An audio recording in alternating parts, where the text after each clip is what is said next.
নমস্কার বন্ধুরা, রিঙ্কু কিচেনে আপনাদের সবাইকে স্বাগত জানিয়ে প্রতিদিনের মতো আজ আবারও চলে এসেছি নতুন একটা রেসিপি নিয়ে। আজ আমি বেগুন পোড়া বা ভর্তা তৈরি করে দেখাবো। এভাবে বেগুনের ভর্তা বানালে ভাত, রুটি, মুড়ির সাথে খেতে ভীষণই ভালো লাগে। রেসিপিটা প্রথম থেকে শেষ পর্যন্ত দেখার অনুরোধ রইল। রেসিপিটা বানানোর জন্য প্রথমে লাগছে আমার দুটো মাঝারি সাইজের বেগুন। আর এই বেগুন দুটোকে ভালোভাবে ধুয়ে নেওয়ার পর বেগুনের জলটা ভালোভাবে মুছে নিতে হবে। এবার একটা ছুরির সাহায্যে বেগুনের চারি সাইডটা কেটে দেখে নেব বেগুনের ভেতর কোনো রকম পোকা টোকা আছে নাকি। তবে ছুরির সাহায্যে বেগুনগুলো আমি কেটে নিচ্ছি, আপনারা চাইলে বটির সাহায্যে বেগুনগুলো কেটে নিতে পারেন। একইভাবে দুটো বেগুনের চারি সাইডটা কেটে চেক করে নিলাম বেগুনের মধ্যে কোনো রকম পোকা নেই।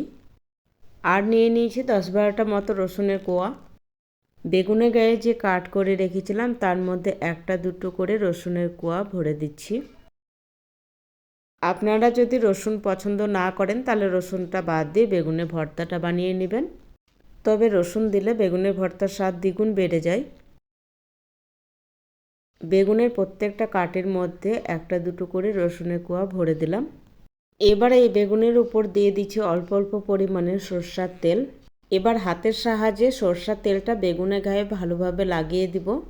আর বেগুনের গায়ে তেলটা লাগানোর কারণে বেগুনের খোসাটা ভালোভাবে ছেড়ে আসবে। সরষের তেলটা ভালোভাবে লাগিয়ে নিলাম। এবার বেগুন দুটো পুড়িয়ে নেব।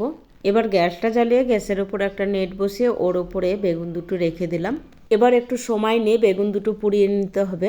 আর মাঝে মাঝে বেগুনগুলোকে এভাবে ঘুরিয়ে ঘুরিয়ে পোড়াতে হবে, এতে করে বেগুনের চার সাইডটা ভালোভাবে পোড়ানো হবে। বেগুন দুটো একটু সময় নিয়ে পুড়িয়ে নিলাম। বেগুনগুলো এখন ভালোভাবে পোড়ানো হয়ে গেছে আর ভেতরটা খুব সুন্দরভাবে সেদ্ধ হয়ে গেছে। এবার গ্যাস বন্ধ করে বেগুন দুটো নামিয়ে নিলাম। এবার বেগুনগুলো একটু ঠান্ডা করে নিব।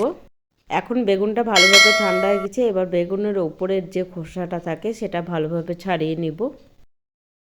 বেগুন দুটো খোসা ভালোভাবে ছাড়িয়ে নিলাম। এবার বেগুনের বোটাটা কেটে বাদ দিয়ে দিব। এবার বেগুনটা হাত দিয়ে একটু ভালোভাবে ম্যাশ করে দিচ্ছি। এভাবে বেগুন পোড়া বা ভর্তা বানিয়ে নিতে পারেন, খেতে ভীষণই সুন্দর হয়। আর এই বেগুন পোড়াটা রুটি, ভাত, মুড়ির সাথে খেতে ভীষণই সুন্দর লাগে। বেগুনের সাথে রসুনগুলো হাত দিয়ে ভালোভাবে ম্যাশ করে নিলাম। এবার এই বেগুনের মধ্যে দিয়ে দিচ্ছি একটা বড় সাইজের কুচনো পেঁয়াজ আর দিয়ে দিচ্ছি ঝালের জন্য 2-3টি কুচনো কাঁচা লঙ্কা। তবে ঝালটা আপনাদের স্বাদ মতো কম বেশি করে নেবেন। আর দিয়ে দেবো স্বাদ অনুসারে লবণ। এবার 1 চামচ মতো সরষের তেল দিয়ে দিলাম। এবার সমস্ত কিছু বেগুনের সাথে ভালোভাবে মেখে নিব। সমস্ত কিছু বেগুনের সাথে ভালোভাবে মেখে নিলাম। এবার এই বেগুন ভর্তাটা আমি একটা প্লেটের মধ্যে পরিবেশন করে দিব। তারপর আবারও অল্প একটু সরষের তেল ছড়িয়ে দিলাম।